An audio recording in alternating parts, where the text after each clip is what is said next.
She's a national champion. She's an All-American. She's also a friend. I'm a lucky guy. She's Kelli Braitsch, played for the 2000 national championship team. And if you haven't heard Kelli speak before, I promise you're going to love her energy and enthusiasm she has for the program. Kelli, thank you as always. And I kind of just want to open it up here. 10-0 start for Oklahoma. What have been your main takeaways that you've seen from a team that has a lot of new this year? I really like how the girls have been hitting home runs. Coach had made a comment about the home run stats aren't going to be as big as they were from previous, but it appears to be. I noticed everybody has like one or two, most everybody that's hitting through the lineup right now. And so Wendy Jackson, one of our alum, made a comment on one of the pages the other day about how Coach needs to retract that statement. And I said, I was like, hey, I'll text her and let her know that she needs to, but I'm sure she's happy it's happening. Yeah, there's been a lot more home runs than I thought that there'd be thus far. I think the offense overall has been good. And here's what I felt coming out of the Getterman Classic in Waco. It's just funny, really, what our expectations are with this program. It was, well, yeah, they were 6-0 that first weekend, but I mean, we can be better. And I think it is true. But I saw some real growth from the California trip to the Waco trip. Did you see the same thing this last week? A lot of growth from week 1 to week 2? I did. And I saw a lot of comments about there needs to be a leader. There girls need to get together. And I'm like, guys, calm down. This is a basically brand new team. I mean, you've replaced what, 9, 10 players. And so they also have to gel to get back together, which you normally cycle through a little bit differently throughout the years. But because we had such a core group that was together for so long, it makes it much easier to go right back out the next year and start. What have you seen from Ella Parker thus far, other than she just hits the ball hard every single time, or she's getting, I mean, this starts, it's not just a great start. It feels like it's one of the best starts in college softball right now.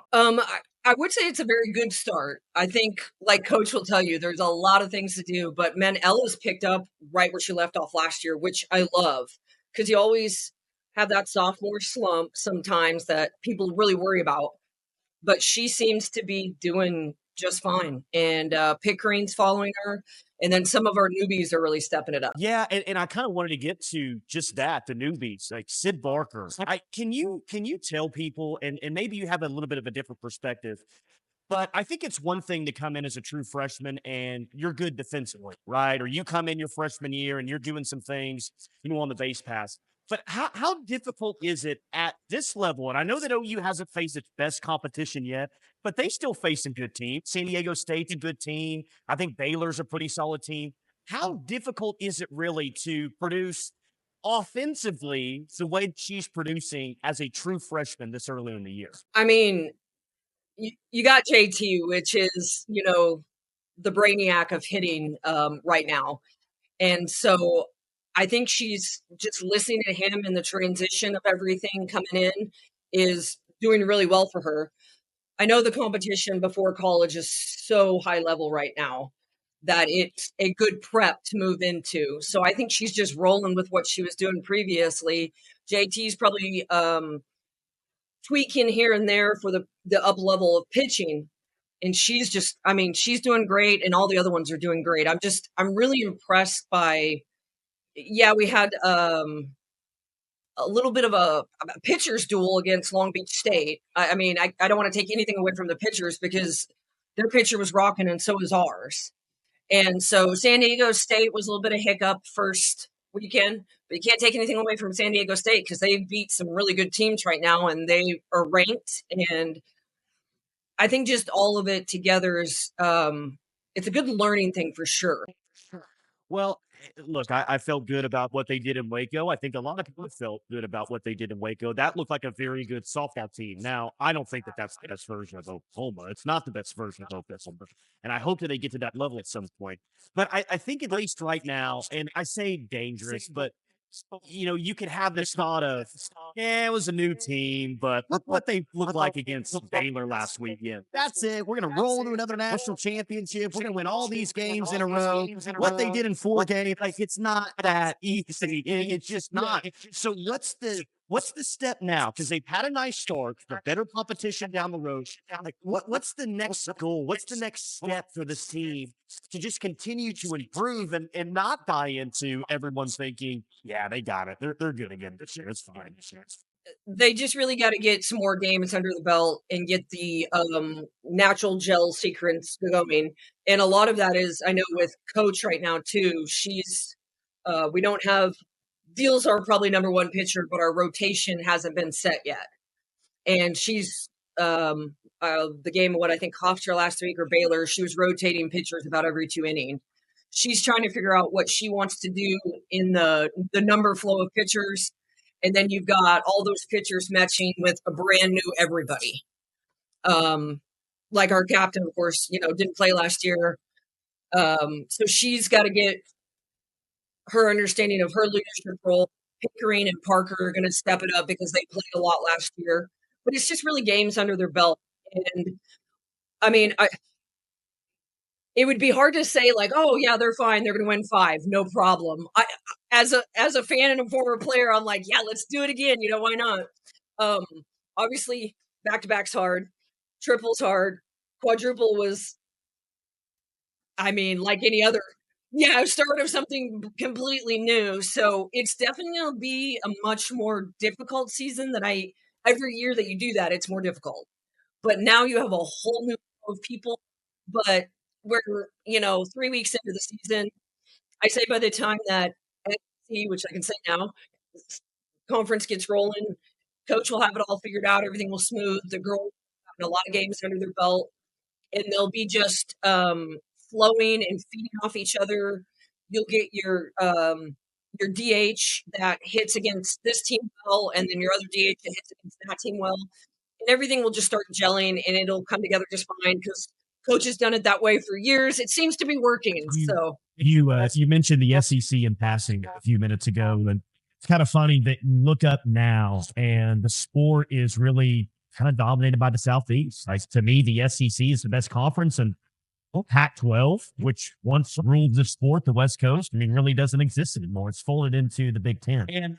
And looking just back at the history of college softball, I would argue that your team that won the 2000 national championship, just not just terms of Oklahoma, I'd say in the sport, maybe the most impactful, certainly one of the most impactful teams, because it was a sport that was seemingly dominated by UCLA, Arizona, West Coast schools. I think Texas A&M may have won a national championship before Oklahoma did. But the point is that it felt like you winning the national championship in 2000 almost opened up the sport to other regions outside the West Coast. And now we see what Oklahoma is today. As a former player, how much pride do you take, though, that your team won the national championship in 2000 and it is what it is today? Because I would hope that you feel, and I would think that you feel this, that you had a major, because you did, a major part on what Oklahoma softball is today. I mean, that got it all going. I've realized the impact more so as I've gotten older, because of course it was new in 2000. But I think the thing that we can say for, and I'll say Midwest kids, because of course I grew up in the Midwest, we didn't have the ability to be as good as some of the Arizona, California kids because we didn't have the weather. We didn't have the travel teams that they do now. That is, I mean, it's basically like a pro club team. But we had a bunch of Cali kids and Midwestern kids that weren't respected out on the West Coast for the Pac-12 or Pac-10 back then too. So you had to get that fuel of the fire and get them going and obviously we were ready to prove ourselves. I think the Midwest kids have been wanting to prove themselves for a long time. And I think that it broke a barrier of something. And then all of a sudden you noticed all the teams started going across and they were East Coast teams, Georgia, Bama, Michigan up north, Florida. You started getting, I think, more competitive in your summer league where the parents were unfortunately probably driving their savings account to pay for this and get them everywhere. But then you got the respect of all these different kids. And I mean, they were literally coast to coast. And that's awesome because, I'm from Broken Arrow, Oklahoma. I'm an Oklahoma kid.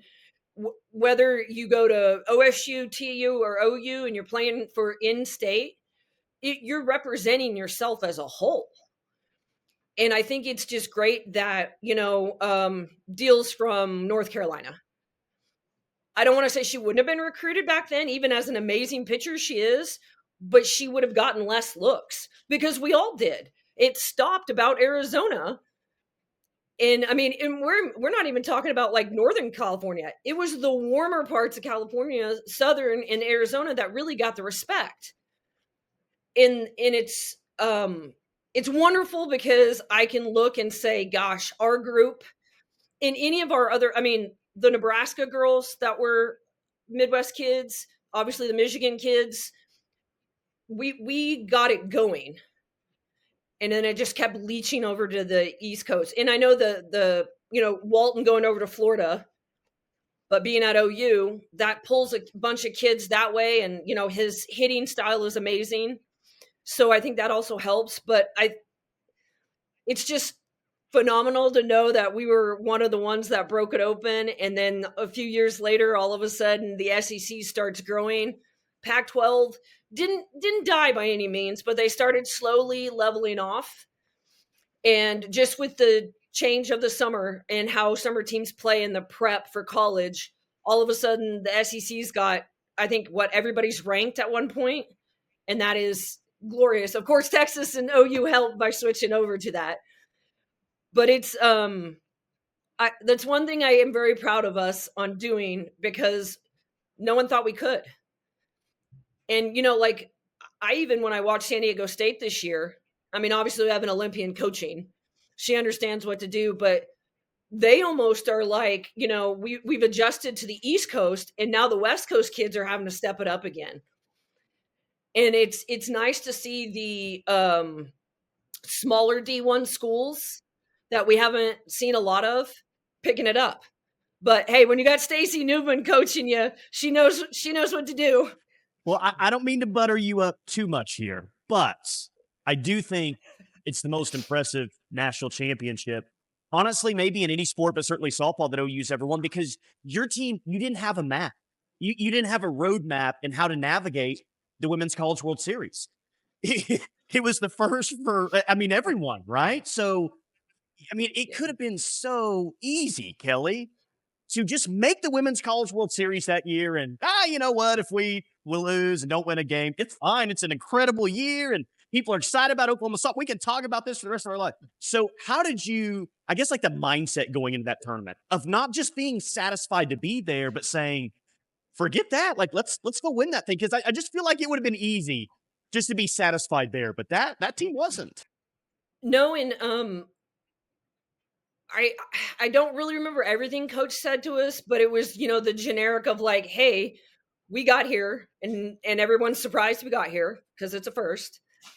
And then nobody expects us to beat, maybe our opening game. But when we got into the Arizonas and the UCLAs, they were just like, oh, well, they'll win it again because they just keep rotating on who wins anyways. And so I think that it does make it easier in the sense of like, well, no one expects us to be here anyways. But Coach really, really hit it hard about like, hey, the California kids weren't respected. Midwest kids have never been respected. So just go out and show them what you're made of. If you want to prove to the world how good you are, go beat these teams. And we were just like, well, Coach said it. We're going to do it. And I mean, it was being naive is a beautiful thing. It's just kind of like losing. Losing's not a bad thing. Going undefeated can be a pain sometime. So the naiveness of that Coach instilled us, it drove us to win. And believe me, part of us were just as surprised as everybody else when we got done that we did it. We knew we could, but we were still very, surprised because, I think the one thing that I absolutely love, and I know I've told this story 100 times, is, when we walked in and there were 3,000, 4,000 people, whatever the sellout crowd was that day, and they started chanting OU and not UCLA that had won everything. 84 people, the players' passes, were the only ones chanting for UCLA. And you're just like, oh, okay. Now UCLA probably doesn't like to come to Oklahoma City, whether it's, OSU, us, I mean, even Texas, that brings up a good crowd. And all these different teams are getting that sort of cheering. And of course, I know the majority of it is OU because it's right in our backyard. And I think that's the greatest thing that, we have 13,000 people now, and there might be 1,000 cheering for another team, but there's a solid 12,000 cheering for us, and I love that. And it does make it hard to go to the games sometimes, though, because it's so difficult to get tickets. But hey, I can sit on my couch and watch in air conditioning and still get the glory of it and let everybody, all these young kids, experience all of it. Everyone's always excited when you hop on and talk some softball. And I've actually got quite a bit of questions that people want to ask you. And I'll start with Mr. This is M Wright _ Boomer wants to know. This is on the subject of the 2000 team. My question is, was there a point that season when you realized you had something special as a team? Ooh, you're making me dig back into my memory there. I remember a point in the Georgia Kickoff Classic, third-ish week, played at the old 1996 Olympic Stadium and fields and stuff, and we played Stanford. Mendoza was at first there. So during those times, John Rittman, who's at Clemson now, we were 13th, I think, and they were like 9th. And we took them to a really close game. End up beating them, I think, 1-0 in extras. And I think that was the door just cracking open a little bit to be like, oh, hey, maybe we can do this. And then we went out to Fullerton the following I think it was called the Kia something at that time because they had Kia cars out in the outfield, I remember. And then we played Arizona, I think, and some other top teams, Fullerton and stuff, and we played really well. I don't believe we won, but it was like all of a sudden the door just kept opening and we kept getting little lights of what we could do. And then, of course, we started Big 12, and it seemed to really just flow well. And it just, we have coach does all the goals, and we stack our goals. And so we just kept achieving our goals. Now, of course, your ultimate goal is always to win, no matter if you've never been there, if you've been there every day. And so we just kept reaching our goals, and coaches like, just keep stepping, keep working on it. And, David versus Goliath type thing. We had the gladiator theme that we love to reference. And I think that was the door kept cracking from there about 3 weeks in. And then it just opened up and we were like, we got this. Christopher wants to know, how would that team have performed in today's game? This has been asked a few times. So I will reference Lauren Chamberlain saying in one of the Sooner TV deals that they did with the alumni and some of the current players is she said, and I quote, "We are a lot tougher than they were." And so I was just like, true in the aspect of we didn't have anything else to do.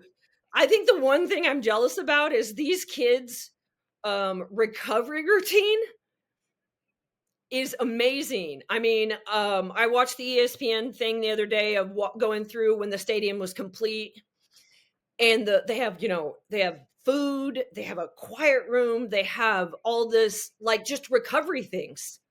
Mental health is a huge thing, psychological aspect. We were told to rub dirt on it and get back out there. I mean,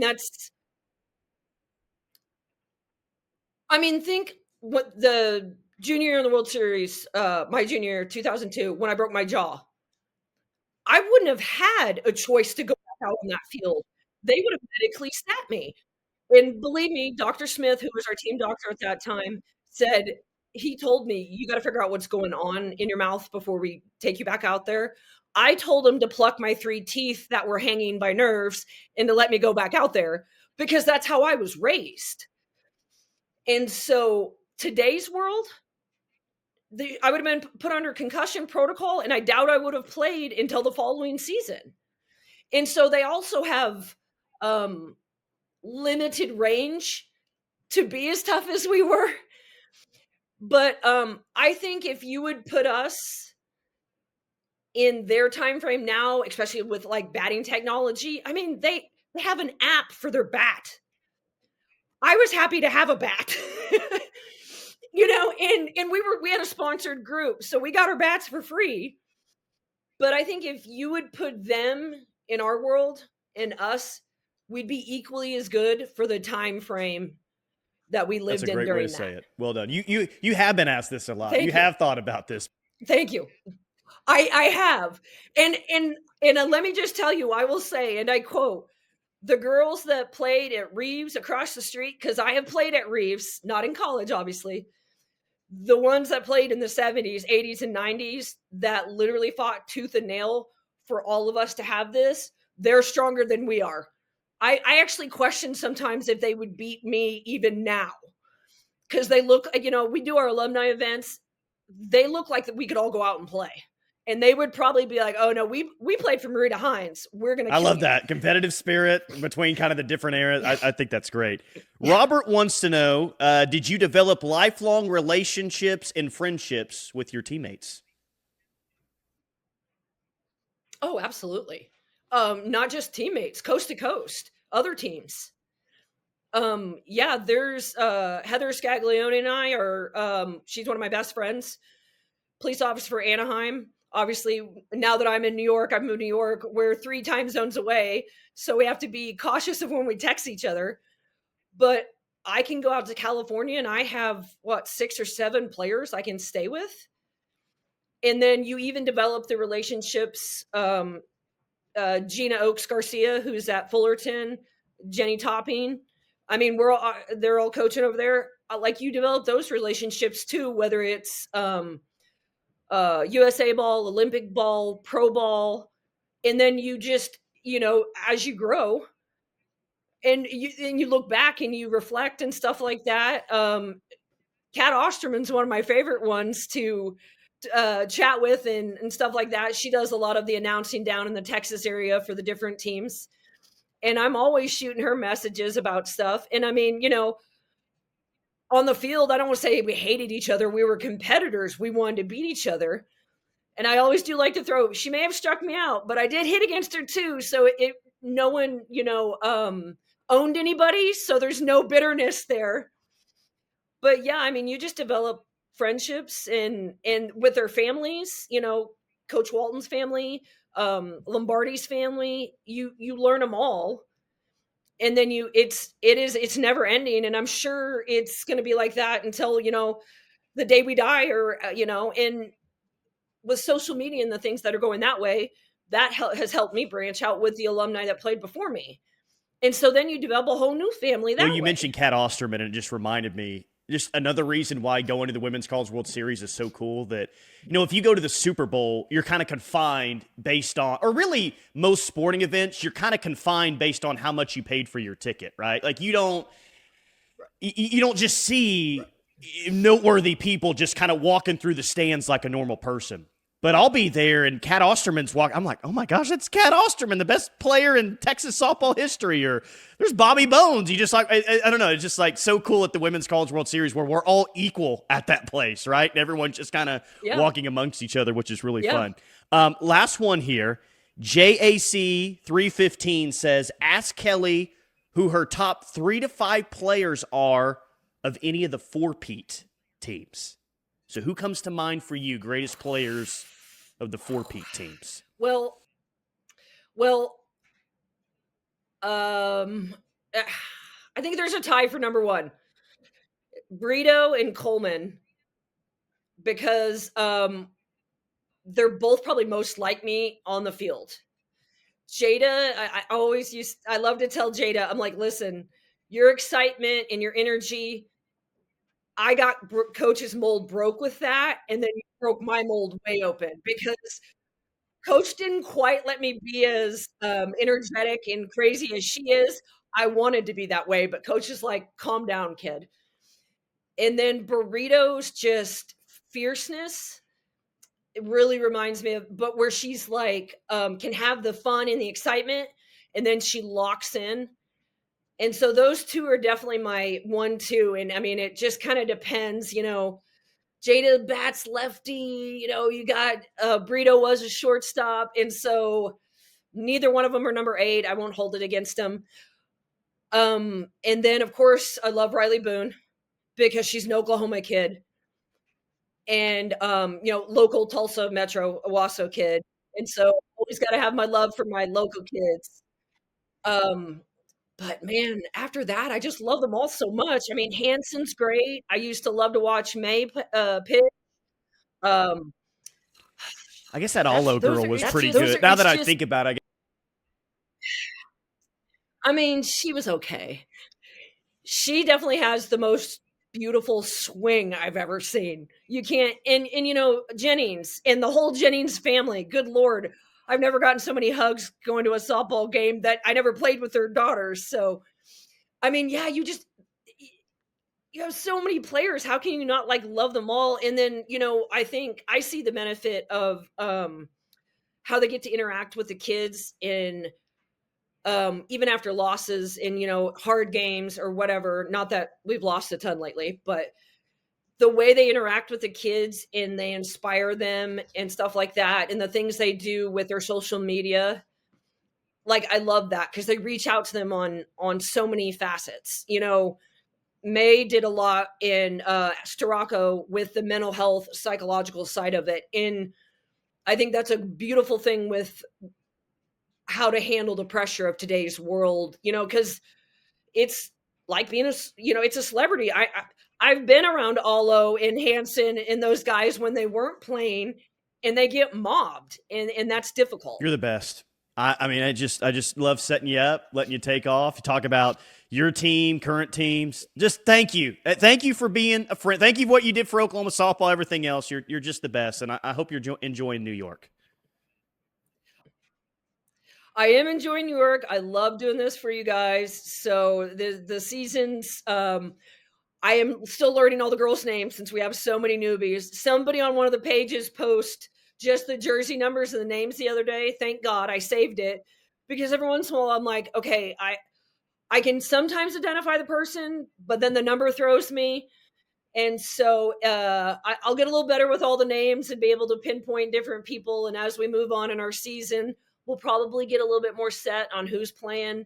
So I'll get a little bit better with my information on that. But thank you so much for having me. I love talking to you.